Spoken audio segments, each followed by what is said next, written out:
Hello everyone, Bhuvnesh बाल विद्यालय की ऑनलाइन क्लासेज में आपका स्वागत है।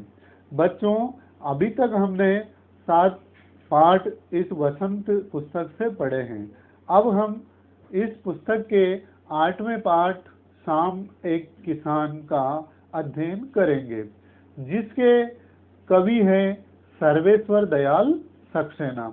यहाँ पर इन्होंने इस पाठ में वो जो पहाड़ है, पहाड़ को एक किसान के समान बताया और उस किसान के आसपास जिस तरह का वातावरण होता है वह सारा वातावरण जीवंत करने के लिए कई प्राकृतिक चीजों को बताया, जिसमें इन्होंने किसान के सिर पर बंधा हुआ साफा बताया, किसान के पास में जली हुई अंगीठी बताई, किसान के घुटनों पर पड़ी हुई चादर के बारे में बताया।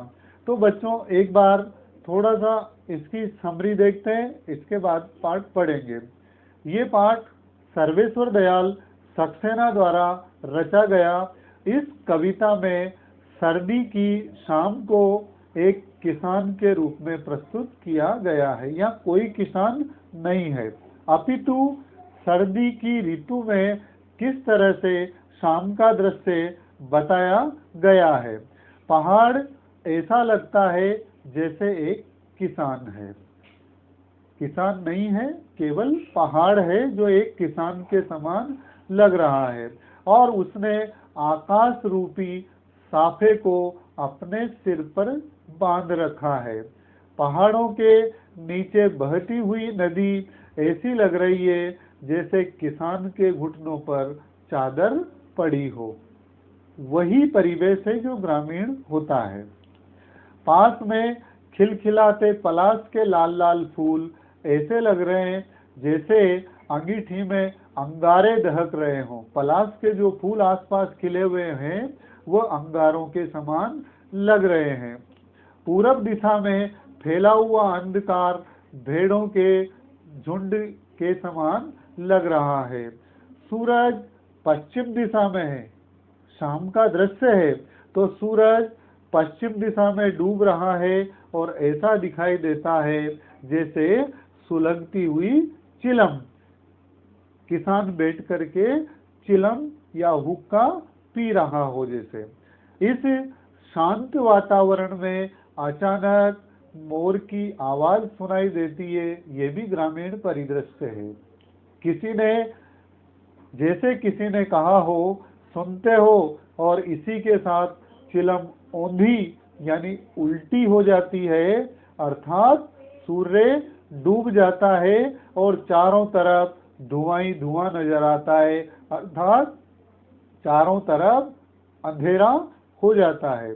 तो शुरू करते हैं बच्चों ये पाठ। आकाश का साफा बांधकर सूरज की चिलम खींचता बैठा है पहाड़। पहाड़ किसके समान? घुटनों पर पड़ी है नदी चादर सी, पास ही दहक रही है पलाश के जंगल की अंगीठी। अंधकार दूर पूर्व में सिमट बैठा है भेड़ों के गल्ले सा। आकाश का साफा बांधकर, अर्थात वह जो पहाड़ है वह एक किसान के समान बताया गया है, और वह किसान जैसे साफा बांधकर बैठा हो वैसे वह आकाश उसके साफे के समान प्रतीत हो रहा है। और घुटनों पर पड़ी है नदी चादर सी। उस पहाड़ के पास में से बहने वाली जो नदी है उस किसान के घुटनों पर पड़ी हुई चादर के समान दिखाई दे रही है, और पास ही दहक रही है पलाश के जंगल की अंगीठी। उसके पास में जो पलाश के सुंदर से फूल खिले हुए हैं वह ऐसे प्रतीत हो रहे हैं जैसे वह किसान जाड़ों की ऋतु में या सर्दी के मौसम में अंगीठी के पास बैठ करके अपने आप को तपा रहा हो, आग सेक रहा हो। अंधकार दूर पूर्व में सिमटा बैठा है भेड़ों के गल्ले सा। जैसे उस किसान के आसपास बहुत सारी भेड़े ही भेड़े हो, उस तरह से अंधेरा बहुत दूर पर बैठा हुआ है। बच्चों, दृश्य शाम का है। और दृश्य शाम का होने के कारण चारों तरफ अंधेरा दूर दूर तक दिखाई नहीं दे रहा। शाम का स्वर्णिम वातावरण चारों तरफ दिखाई दे रहा है। तो ये हमेशा ध्यान रखना है कि इस प्रतीकात्मक भाषा शैली में किसान नहीं है, पहाड़ ही किसान के समान दिखाई दे रहा है और पहाड़ के आसपास जो भी चीजें हैं वह किसान के आसपास सर्वदा उपस्थित रहने वाली चीजों के समान बताई गई है। नेक्स्ट आगे बढ़ते हैं बच्चों। अचानक बोला मोर। उसी समय मोर के बोलने की आवाज सुनाई देती है जैसे किसी ने आवाज दी। सुनते हो, चिलम औंधी, धुआं उठा, सूरज डूबा, अंधेरा छा गया।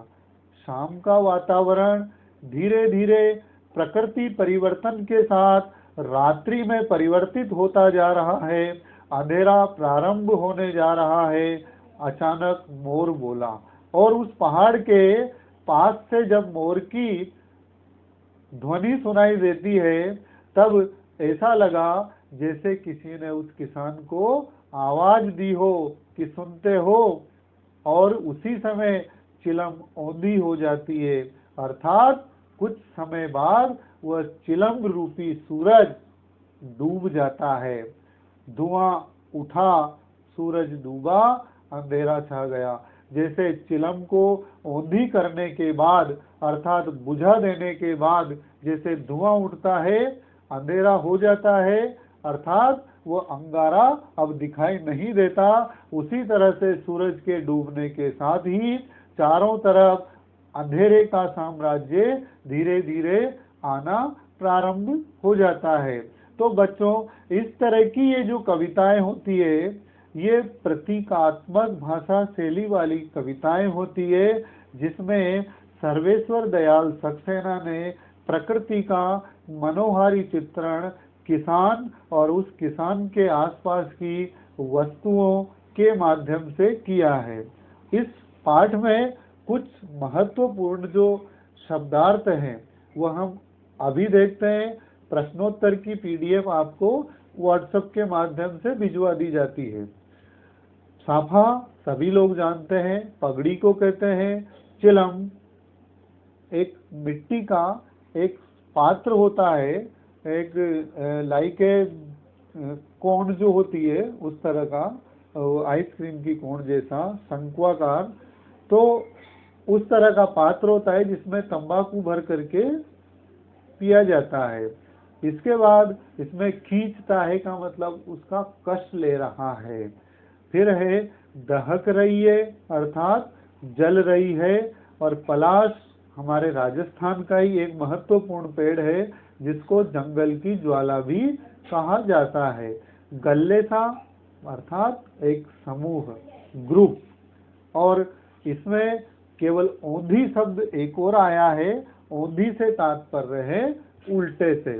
तो बच्चों एक बार और संक्षिप्त में इसे देखते हैं कि वह किसान के समान लगने वाला पहाड़, उस पहाड़ के पास में बहने वाली नदी, उस पहाड़ के ऊपर का आकाश और सूरज के समान दिखने, सूरज जो दिखाई दे रहा है वह किसान की चिलम के समान है।